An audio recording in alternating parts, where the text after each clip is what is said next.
Bună, dragii mei, bine ați venit, bine ați revenit. Sunt Meme și ca de fiecare dată înainte de a începe, vă reamintesc cât de minunați și de puternici sunteți. Astăzi vin către voi cu previziunile pentru zilele ce vor urma.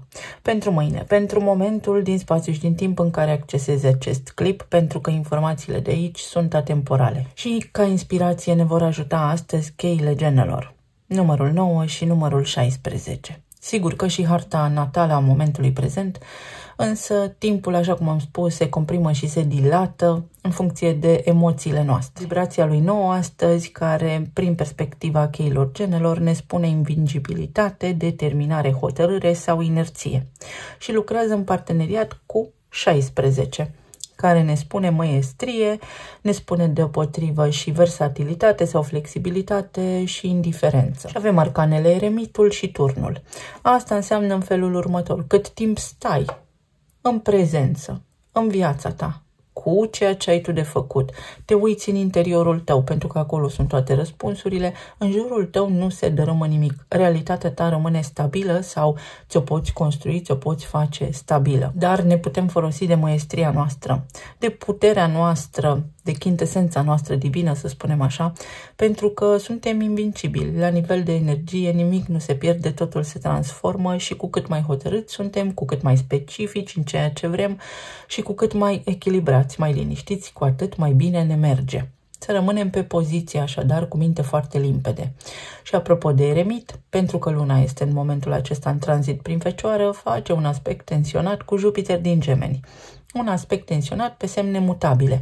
Nu știu ce să cred, s-ar putea să luați unii dintre voi niște lucruri personale astăzi, s-ar putea să vă jicnească sau să vă declanșeze emoțional cuvintele cuiva anume, care poate este în strânsă legătură cu voi sau nu, să vă lăsați declanșați așa de o informație care poate vă privește, poate nu, poate doar apasă un buton pe care îl aveți acolo bine ascuns în subconștient. Încercați să reveniți cu picioarele pe pământ și să rămâneți pe drumul vostru, pe direcția voastră, pentru că în acest sens vă ajută Marte. Cu cât sunteți mai retrași și cu cât aveți o perspectivă mai amplă asupra lucrurilor, cu atât mai bine vă va fi. Mai ales că și soarele este la 19 grade și la 19 avem arcana soarelui. La 19 grade berbec, acțiune, amintește-ți ce ai de făcut. Uită-te către scopul tău, către ceea ce ai tu de făcut, lasă orice activitate din exterior deoparte, pentru că nu face decât să îți distragă atenția. Lilith este în Scorpion, la 1 grad, aici vorbim despre energie total deslănțuită și despre foarte mult pesimism, despre depresie, despre neîncredere. Atenție la aceste lucruri, nu puneți răul înaintea oricărui alt potențial, pentru că vă veți duce pe frecvențe joase și zilele voastre, să spunem, că vor fi mai nereușite. Încercați să vă păstrați mintea limpede, pentru că ne ajută foarte tare. Jupiter, în schimb, este la 17 grade și când va întâlni luna din Fecioară, va aduce cumva omnisciență și omniprezență, adică aduce totuși capacitatea noastră interioară de a discerne o informație. S-ar putea să fie o zi de genul ce cred eu despre asta, diverse teste sau o zi în care să fie neapărat nevoie să vă folosiți intuiția în luarea celor mai bune decizii. Poate fi vorba despre ceva ce are legătură cu familia voastră, despre mici neînțelegeri care se pot depăși cu brio, atâta vreme cât vă dați seama că oamenii care vă declanșează emoțional sau care vor să se certe cu ghilimele de rigoare cu voi, au de fapt niște probleme și că nu vă spun vouă personal acele lucruri, ci durerea lor personală sau frământările lor îi fac să își verse sau să își reverse furia pe primul întâlnit în calea lor. Nu prea știi către ce să te îndrepți. Ai senzația așa că ești cuprins de confuzie sau tu ai avea niște planuri. Și dacă ai niște planuri, atunci nu le dezvălui. Să știi doar tu ce ai de făcut. Și așa este cel mai bine. Ne concentrăm pe ce avem de făcut astăzi. Nu rămâneți indiferenți. Dacă vă supără cineva, încercați să vedeți ce anume respingeți, ce anume vreți să excludeți. Echilibru. O poziție de echilibru, o poziție de neutralitate, cum de altfel ar trebui să și fim în această perioadă și să nu ne angajăm emoțional, nici energetic, în nimic din ceea ce se întâmplă în această lume. Echilibru și balanță. Chiron este la 22 de grade și 44 pune foarte mult amprenta pe casa a 4-a, pe luna din Fecioară. o lună foarte organizată, dar și critică.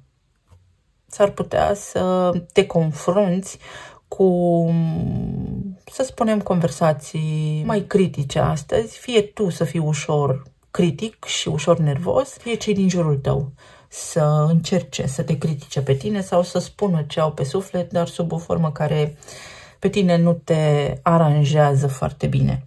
Încearcă să rămâi neutru, pentru că nu te privește în mod deosebit acest lucru. Dacă tu ești cel care critică, încearcă să te calmezi, pentru că vei avea doar de câștigat. Chakra coroană. Eu înțeleg magenta ca și culoare și magicianul. Tur-retur. Eu înțeleg ori de câte ori se întâmplă ceva anume în viața mea, că am ocazia să refac și să reiau. Sau din această poziție de liniște și de echilibru, fără să alergi, fără să te stresezi, fără să fii tensionat și nervos, obții ceea ce îți dorești. De asemenea, mai este vorba despre o conștientizare care te aduce în echilibru. Despre un moment de aha, despre o epifanie, despre luciditate. Sau despre înțelegere, despre împăcarea cu cineva, despre o soluție la o provocare pe care o ai sau la ceva ce ai de rezolvat. Și chakra celui de-al treilea ochi.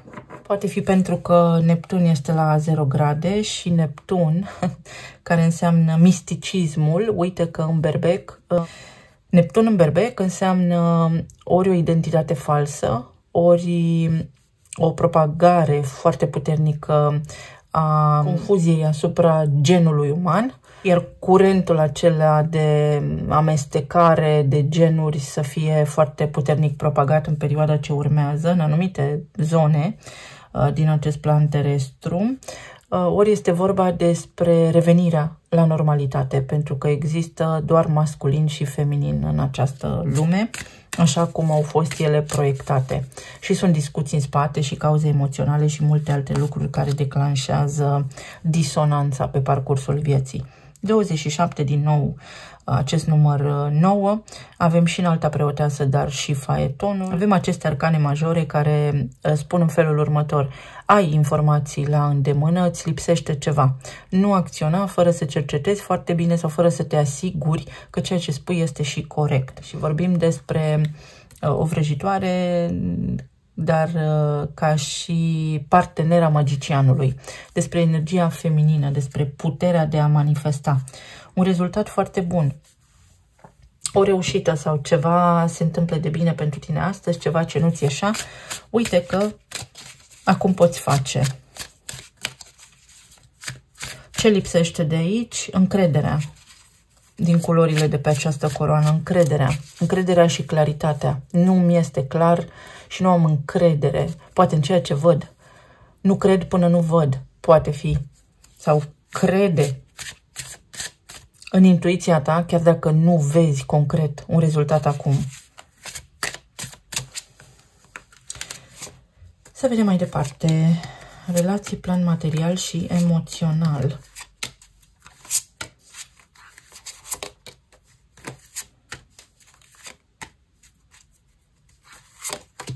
Să știți că anul acesta, așa cum am spus, nu este un an ușor. Din contră, tranzitele care au loc acum au mai fost cândva, respectiv arhetipurile planetare prin semnele în care își vor începe tranzitele. Și sunt perioade de genul Marea Recesiune, Doilea Război Mondial. Nu sunt lucruri ușoare cu care ne confruntăm acum, dar este o energie a rebeliunii. De îndată ce Uranus intră în Gemeni, dacă Jupiter a făcut ce a făcut, stați să-l vedeți pe Uranus. Va trebui să avem mintea foarte limpede. Să vedem pe zona de relații.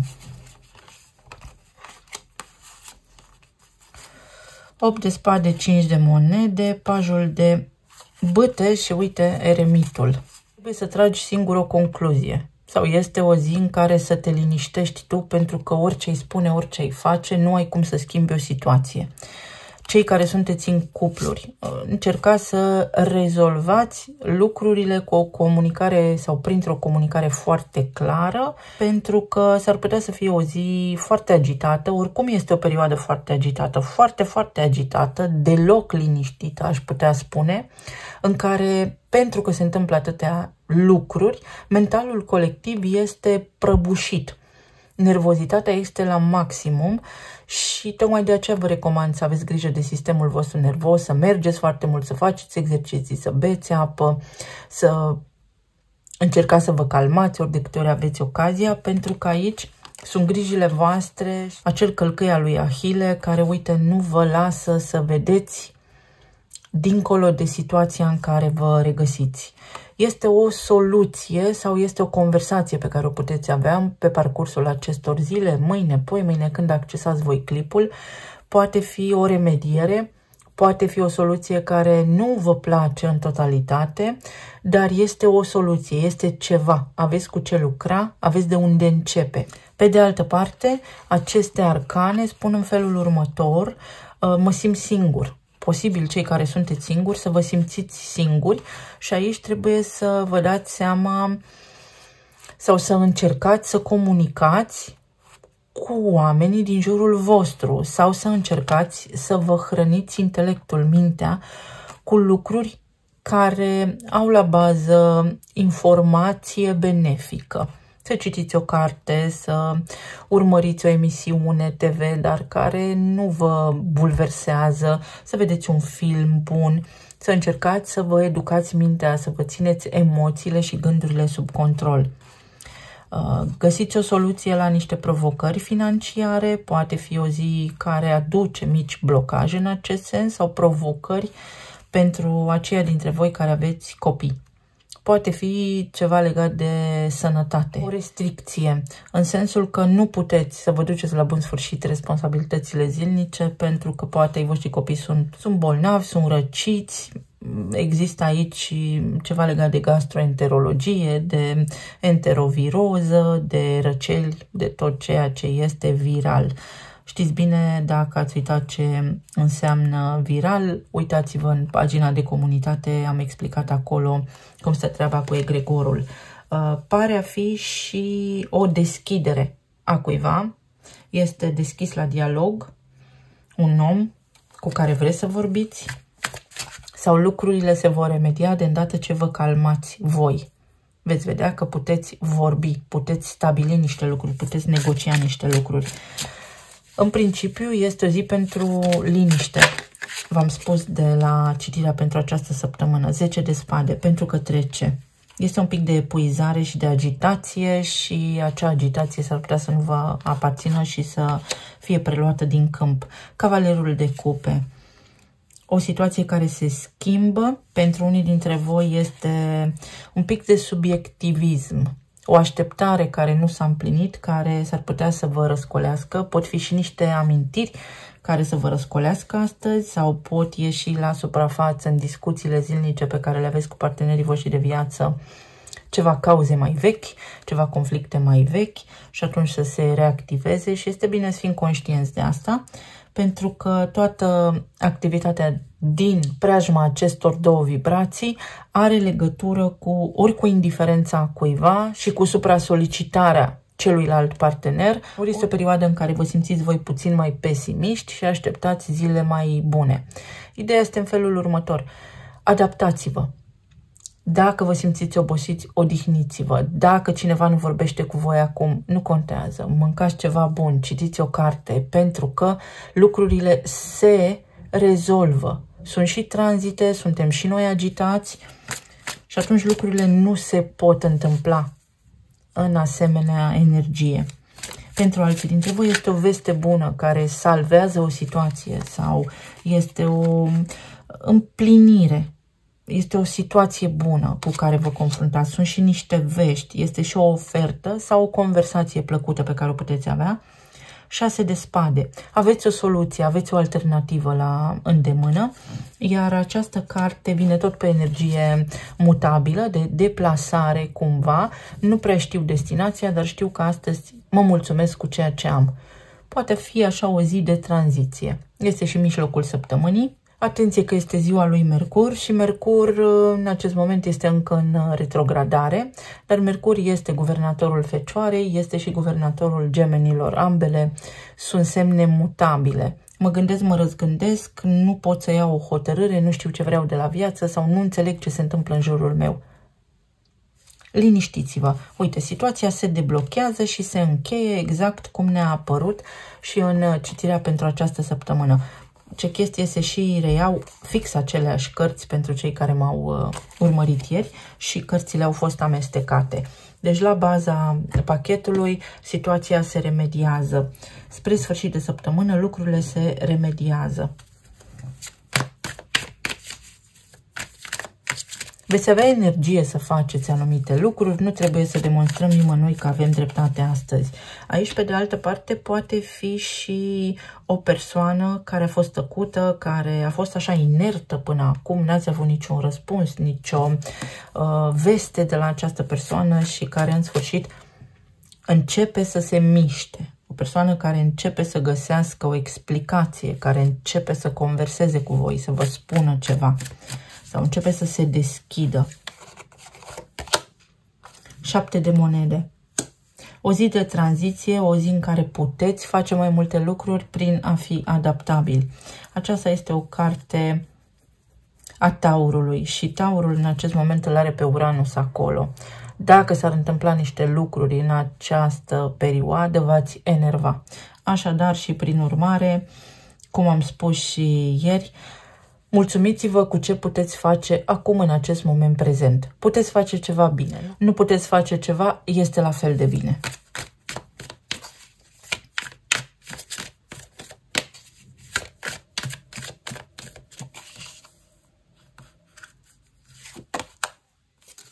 Avem o rege de bâte aici și un aliat. Un sfat foarte bun din partea cuiva sau un om care are nevoie de o confirmare. Este aici o confirmare pe care fie o primiți, fie cineva are nevoie de o confirmare din partea voastră pentru ceva anume.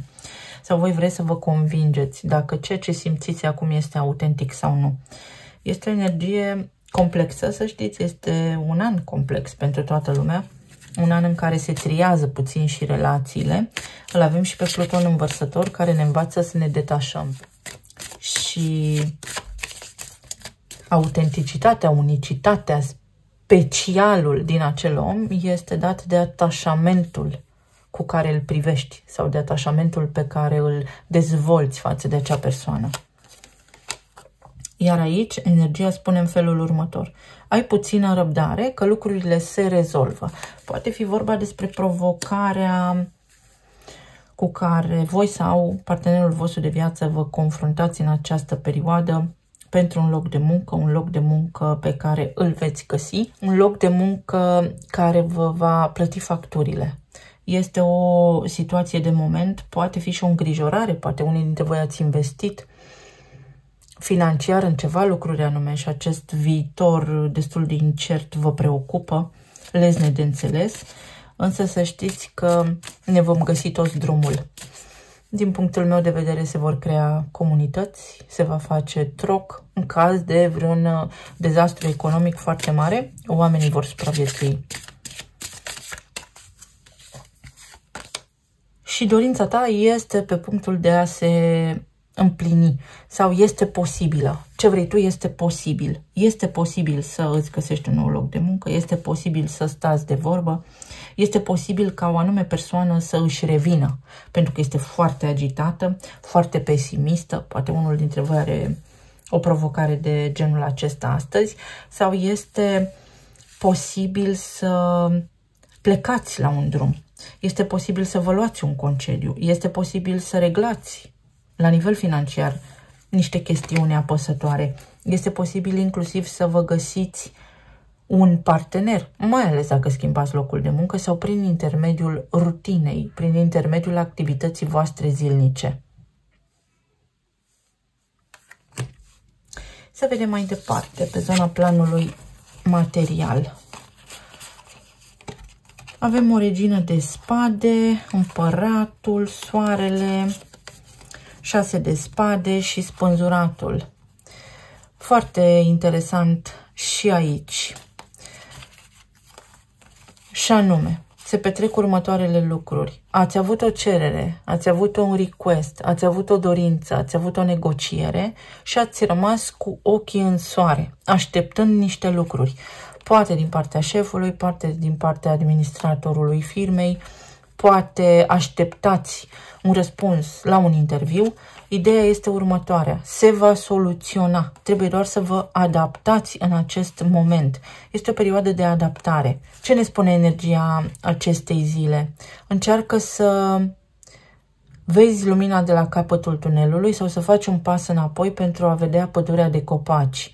Practic să încerci să fii flexibil, să cauți o soluție sau să te liniștești în acest moment, fără să știi unde duc toate acestea, să fii foarte lucid pentru că vei obține ceea ce îți dorești. Pentru unii dintre voi sunt niște încasări sau, dacă au fost niște amânări la plată, dacă au fost niște provocări cu partenerul de afaceri inclusiv, în cazul în care aveți un business, lucrurile se vor liniști. Aici este o lipsă de respect sau o inegalitate între partenerii de afaceri, în timp ce unul se ocupă de rutină, celălalt cam de ordine și se poziționează pe un piedestal, dar fără a face ceva concret. Iar această situație se poate discuta. Trebuie discutată, trebuie alchimizată, trebuie înțeleasă, trebuie egalat un scor. Poate unii dintre voi aveți ceva de a face cu lumea sportivă și veți avea o revanșă de luat, pe care o și luați. Iar pentru alții dintre voi este o rectificare, ceva optimist aici.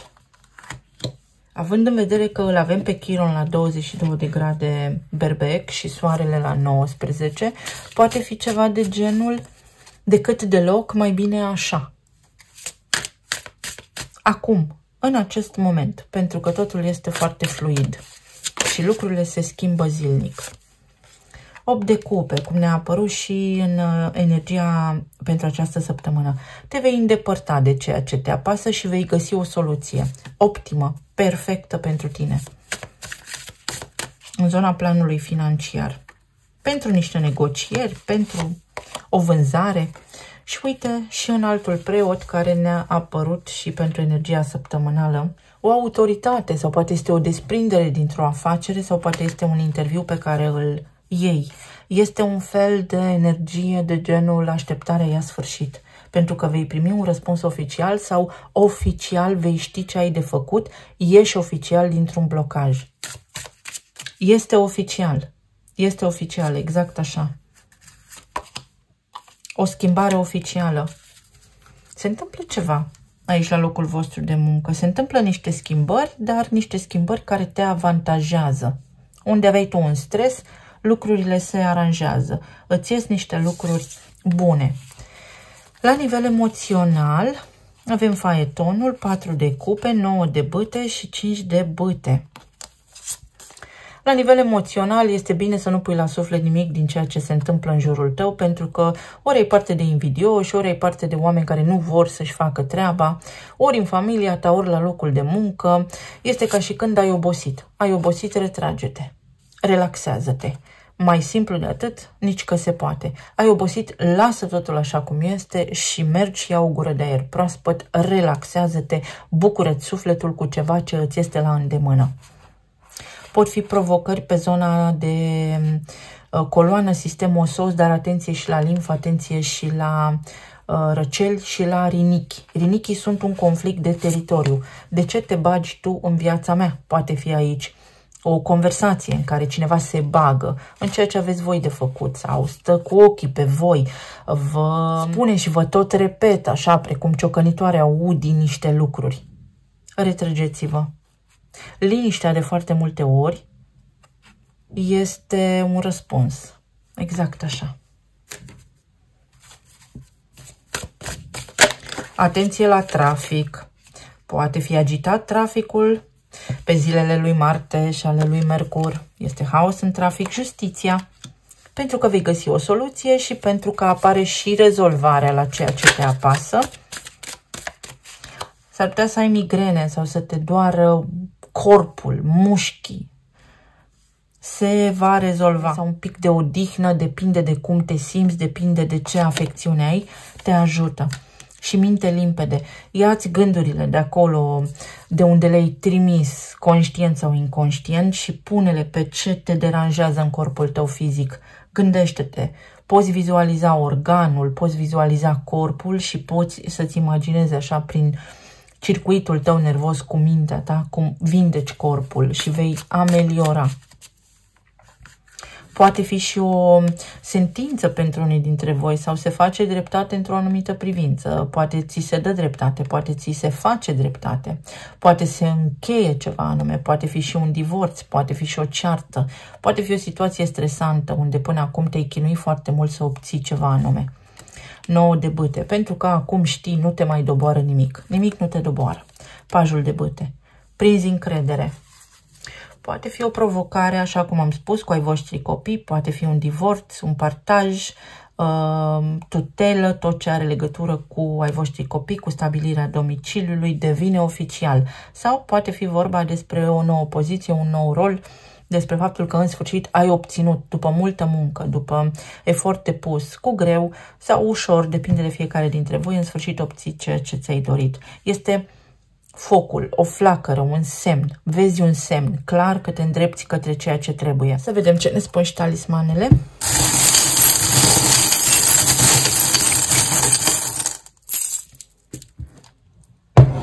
Uite, oficializarea. Încă nu știi, dar soluția pentru tine deja există.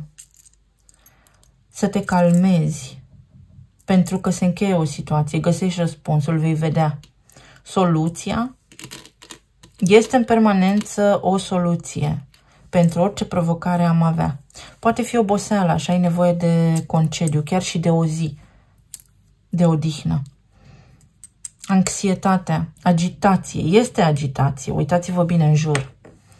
Asta nu trebuie să auziți de la mine pentru că simțiți, vedeți. Aici este puterea, iar aici acest talisman spune avem foarte multă chimie. Iar acest talisman spune nu avem chimie astăzi. Pot fi lupte, poate fi lumea întoarsă puțin pe dos, pot fi mulți nemulțumiți astăzi, dar asta nu este o veste nefavorabilă, ci din contră. Sunt zile în care mai bine petrecem timpul citind. Sau când vedem că se iscă vreun scandal, ne retragem. De asemenea, poate fi și o zi în care să te convingi dacă ceea ce vrei este cu adevărat ceea ce vrei. Și atunci când îți dai seama că ceea ce vrei tu este în conștientul tău foarte puternic, mai eliberează cu încredere din acea presiune din spatele dorinței pentru a se putea întâmpla în viața ta ceea ce îți dorești. Altfel, împingi manifestarea. Sau poate este vorba despre atracție, se întrebi dacă cineva te vede frumos, nu te vede frumos. Uite, o conversație veți avea în acest sens. Poate unii dintre voi mergeți la medic cu animalele de companie sau poate fi vorba despre cineva loial, un om de încredere, un prieten foarte bun care te ajută, te scoate dintr-o încurcătură sau te ajută pur și simplu. Ai protecție, vei reuși să treci la următoarea etapă, inclusiv să te și muți. Cineva te ajută, te învață niște lucruri importante. La nivel de sănătate, dragostea de sine te ajută foarte mult, tu pe tine te poți însănătoși, te poți vindeca singur sau relația se îmbunătățește. Primești o confirmare că cineva te iubește, auzi niște vești care te bucură sau care îți sunt benefice, direct, indirect. O provocare financiară pe care o rezolvi devine istorie. Are legătură cu activitatea ta zilnică, cu viața ta cotidiană. Bucură-te de călătorie. Poate fi vorba despre un consult stomatologic, despre faptul că reușești. Reușești. Și financiar, și dacă te doare ceva, situația se va schimba, este doar temporar. Poate unii dintre voi aveți nevoie să mergeți în service cu mașina sau ar trebui să-i faceți voi o inspecție. Pentru alții dintre voi poate fi vorba despre bugetarea vacanței. Cum? Nu contează, veți reuși să plecați câteva zile. Veți rezolva sau ar trebui să vă rezervați undeva o vacanță. O inimă plină și o bucurie. Uite, vă bucurați. Vă ajută cineva sau în relația voastră de cuplu? Vă bucurați până la urma urmei. Aici este daie, o dobândă. Vă bucurați pentru că vă eliberați puțin de un stres financiar sau de un stres al divorțului unii dintre voi, al unei separări. Veți reuși, să știți, să le aranjați pe toate la timpul lor. Este o confirmare că reușiți anumite lucruri. Într-un ajun, în apropierea unei zile importante pentru voi, care are o însemnătate deosebită pentru voi. Ochii larg deschiși. Este iubirea. Vedeți că s-ar putea să fie cineva în jurul vostru care vă șicanează, dar din iubire, sau s-ar putea să fie cineva din jurul vostru care nu îndrăsnește să-și declare sentimentele pentru voi, sau pentru aceia dintre voi care vă întrebați dacă cineva vă mai iubește, dar ați avut parte de conflicte, de certuri, să știți că acolo sunt sentimente.